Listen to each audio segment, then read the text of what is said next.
अस्सलाम वालेकुम। हाफिज़ वकास कासमी आपकी खिदमत में हाजिर है।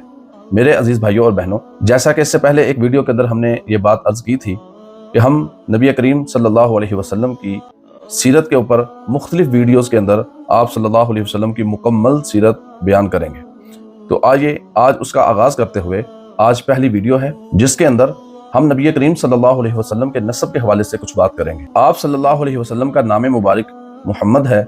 मोहम्मद सल्लल्लाहु अलैहि वसल्लम के वालिद का नाम अब्दुल्ला, अब्दुल्ला के वालिद का नाम अब्दुल मुत्तलिब, अब्दुल मुत्तलिब के वालिद का नाम हाशिम, हाशिम के वालिद का नाम अब्द मनाफ, अब्द मनाफ के वालिद का नाम कुसई, कुसई के वालिद का नाम किलाब, किलाब के वालिद का नाम मुर्रा, मुर्रा के वालिद का नाम काब है, काब के वालिद का नाम लुवई है, लुवई के वालिद का नाम गालिब, गालिब के वालिद का नाम फहर, फहर के वालिद का नाम मालिक, मालिक के वालिद का नाम नज़र, नज़र के वालिद का नाम किनाना, किनाना के वालिद का नाम खुजैमा, खुजैमा के वालिद का नाम मुद्रिका, मुद्रिका के वालिद का नाम इलियास, इलियास के वालिद का नाम मुजर, मुजर के वालिद का नाम नज़ार, नज़ार के वालिद का नाम माद, माद के वालिद का नाम अदनान है। अदनान तक का नसब कतई तौर पर साबित शुदा और मुत्तफ़क़ुन अलैह है और यही वो नाम है कि जिनके ऊपर उम्मत का इजमा है। ये नसब इज्जत, शराफत और तहारत का आईनादार है। खुद नबी करीम सल्लल्लाहु अलैहि वसल्लम ने इरशाद फरमाया कि अल्लाह ताला ने औलाद इस्माइल में से कुनाना को चुना, कुनाना में से कुरैश को चुना, कुरैश में से बनी हाशिम को चुना और फिर बनी हाशिम में से मुझे चुना। इस तरह आप सल्लल्लाहु अलैहि वसल्लम का सिलसिला नसब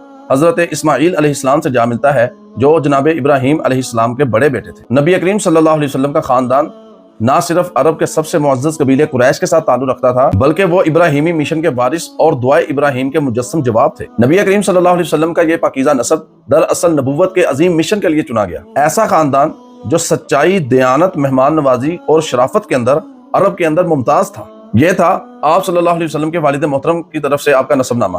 अब हम जिक्र करेंगे उस अजीम हस्ती का जिनके बतन मुबारक से सरकार दो आलम सल्लल्लाहु अलैहि वसल्लम जैसी अजीमुश्शान हस्ती इस दुनिया के अंदर जलवागर हुई। जी हाँ, हम बात कर रहे हैं हजरत आमना बिनते वहब की। आप सल्लल्लाहु अलैहि वसल्लम की वालिदा का नाम था आमिना बिनते वहब बिन अब्द मनाफ बिन ज़ोहरा बिन किलाब। आप कबीला बनी ज़ोहरा से ताल्लुक़ रखती थी जो कुरैश के मुअज़्ज़ज़ तरीन कबीलों में से एक था। और दिलचस्प बात तो यह है कि जहां आप सल्लल्लाहु अलैहि वसल्लम के वालिद अब्दुल्ला बिन अब्दुल मुत्तलिब का नसब हजरत इस्माइल अलैहिस्सलाम से जा मिलता है, वहीं हजरत आमिना का नसब भी एक मुकाम किलाब बिन मुर्रा पर आकर आप सल्लल्लाहु अलैहि वसल्लम के वालिद के नसब से मिल जाता है। यूं माँ और बाप दोनों नसब के अंदर शराफत, पाकीज़गी और अजमत का कामिल इम्तिजाज थे। क्या हमने कभी सोचा है कि जिस नबी सल्लल्लाहु अलैहि वसल्लम का नसब इतना रोशन और हसब और नसब इतना पाकीज़ा है, हम उनकी तालीमात पर अमल करने में कितने सच्चे हैं। आइए नबी पाक सल्लल्लाहु अलैहि वसल्लम के साथ मोहब्बत को सिर्फ जुबानी नहीं बल्कि अमली बनाइए, उनकी सुन्नत को अपनाइए और उनकी तालीमात को अपनी जिंदगी का हिस्सा बनाइए।